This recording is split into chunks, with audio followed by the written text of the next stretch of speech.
I এসব বাড়ি খাবো কিন্তু।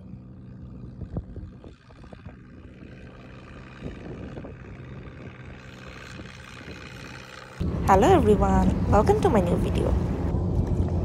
এটা গত বছরের ফেব্রুয়ারির একটা ভিডিও। তখন আমরা ফিফি আইল্যান্ডে ছিলাম অ্যান্ড আমি জীবনে প্রথমবারের মতো কায়াকিং করি। বাই দ্য ওয়ে, আমি কিন্তু সাঁতার জানি না একদমই, কিন্তু সবাইকে কায়াকিং করতে দেখে আমারও খুব শখ জাগে। সো একদম লাইফ জ্যাকেটটা পরে একটা রিস্ক নিয়ে কায়াকিং করেই ফেলি। ঘোরাচ্ছ কেন?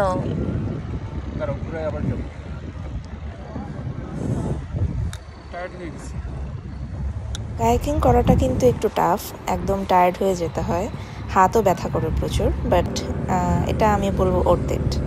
আমাদের পার নৌকা হয়তো 400 বাদ করে নিয়েছিল, আমার এক্স্যাক্টলি খেয়াল নেই, মোটামুটি চিপ ছিল, 1 ঘন্টার জন্য আমরা নিয়েছিলাম। আর এই যে আমার বিশিষ্ট জামাই, সে পিছনে বসছে, নর্মালি মেয়েরা পিছে বসে, সো পিছনে বসছে চুরি করে বসে থাকার জন্য, যাতে আমি সামনে দিয়ে কায়াকিং করি আর ও পিছে চুপ করে বসে থাকতে পারে। যাই হোক, ইট ওয়াজ রিয়েলি ফান, একদমই মিস করবেন না এটা, এবং প্রচুর সানস্ক্রিন লাগিয়ে উঠে যাবেন কায়াকিংয়ে।